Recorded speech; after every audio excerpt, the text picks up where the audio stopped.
Good day, students. Welcome to School on Air again.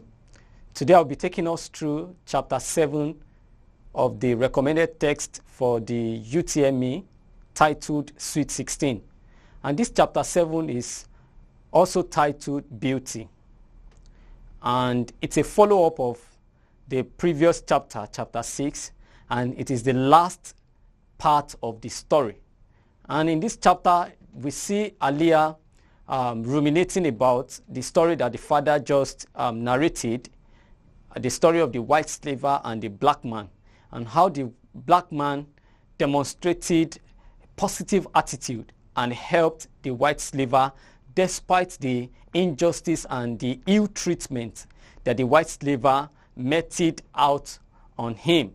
So, as Aliyah was thinking about this, the father entered the room and they continued their discussion. You know, Aliyah was wondering why her father had just narrated the story. And the father said he did so as to teach Aliyah that it is possible to be positive to others in the face of difficulties or negative things that they have done to us. And you know, the story continued as Aliyah opened up to her father about an incident that happened in one of her classes while she was in school. She told the father of the activities of one of the teacher and the students talking about her body shape and her size. And this really baffles Mr. Bello, and he also reacts in such a way to show his dissatisfaction about the situation. And the incident is actually like a play on word, you know. Play on word is when a particular word is used in another context. And the word that is played on in the story is fat, you know. Aliyah says that the teacher one time called her Fatima. You know, the word fat in Fatima is used by the teacher as a derogatory term referring to her body shape or size. And, you know, Mr. Bello referred to this as body shaming. Or, well, not Mr. Bello, but if you look at a dictionary, that is what is referred to as body shaming. When you make derogatory comment about people's body and their shape or size, that is body shaming. So that is the cross of the discussion of Mr. Bello and Aliyah in this chapter. You know, and Mr. Bello teaches Aliyah some pertinent lessons regarding how to relate with people and how to view people's comments about her. And one of the lessons that Mr. Bello teaches in this chapter is to let Aliyah see that nobody can hurt her without her permission.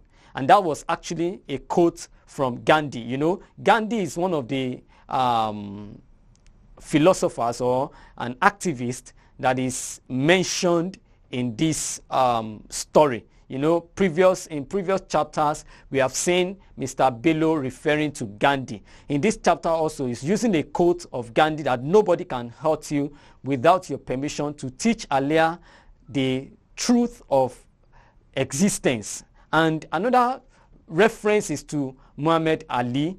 And Aliyah actually refers to this in the letter that the father wrote to her, that Muhammad Ali told his own daughter that she is a queen. You know, that's just the paraphrase of that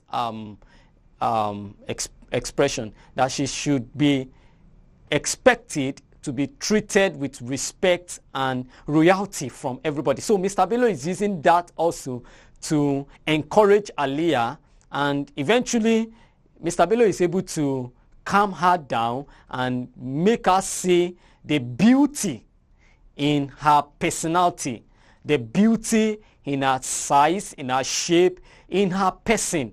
And of course, Aliyah later laughs it off and believes strongly in the fact that she's beautiful, even the way she is. Of course, she asked the father a question that why is it that most of the models that we have, they are slim and, tall? And Mr. Bello is made it clear to Aliyah that people see beauty differently.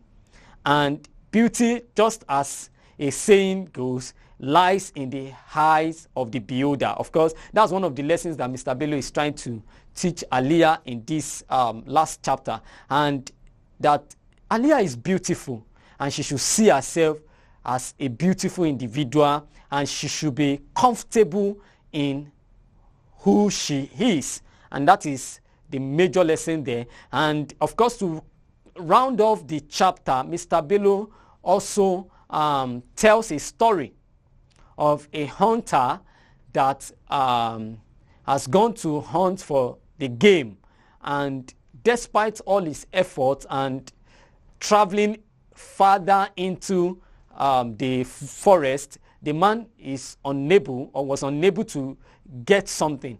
And in his journey, he eventually got to a place like a palace where everything is so beautiful, and of course a table was set for him, and he was attended to by some beautiful damsels, and this man was fed, and actually they packed some things for him so that he could take home. And one of the inscriptions that the man saw is that food is ready, come in, eat as much as you can, drink as much as you can, and then you are free. You are not going to pay anything. Oh, the man was very shocked about the inscription, and confirmed so from the people that attended to him. And eventually, after eating and stocking his bags with a lot of food and drinks, the man was about leaving when he had a voice that he would need to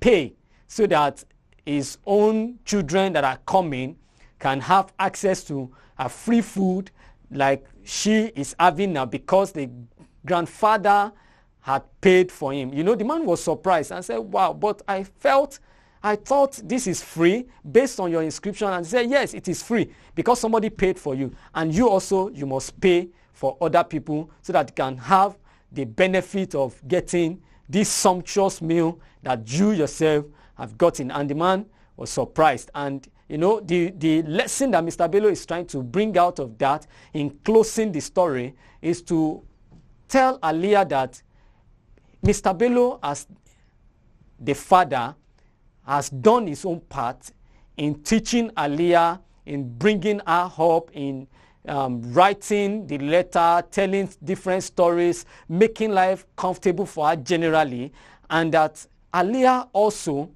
owes it as a duty to the children or the generation that is coming after her, and she should transfer the lessons and everything that the father has done for her. She should transfer it to her own children, and that way the trend will continue. Our own children will transfer it to their own children, and generations to come, they will continue the transference, and the society will be better for it. In rounding off this chapter, I'm going to take a quick recap of some events that we have in the chapter. First, we see Mr. Bello entering Aliyah's room, and they also discuss about the story, and Mr. Bello reveals to Aliyah the reason for the story.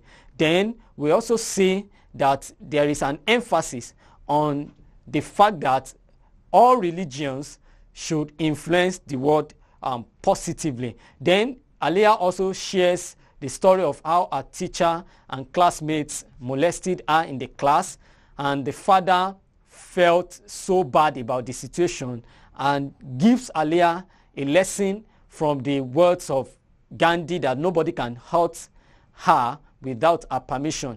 Then Mr. Bello also advises Aliyah to have confidence in herself and accept who she is. Then we also see Mr. Bello talking about who a truly beautiful person is, as one who is beautiful in character and comportment. And he also mentioned the issue of the story of Muhammad Ali, telling his own daughter to always expect to be treated like a queen.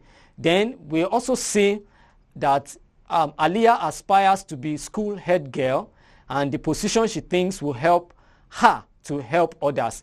Then she thinks of buying a nebulizer for the students that are asthmatic. Then we see Mr. Bello telling the story of a hunter who spent days in the forest and still got no game. Then he later got succored by a signpost that directed him to a place where she could eat enough and drink and also take home. Then Mr. Bello uses that story to make Aliyah see that what she has done for her as a father, Aliyah should be ready to do that for her own children. And with that, we come to the end of the chapter 7, and in actually the last phase of the book. And I'm very sure you still remember the previous episodes and what transpires in each of the chapter. Please take note of those things and make sure you practice the questions that we have after the episodes.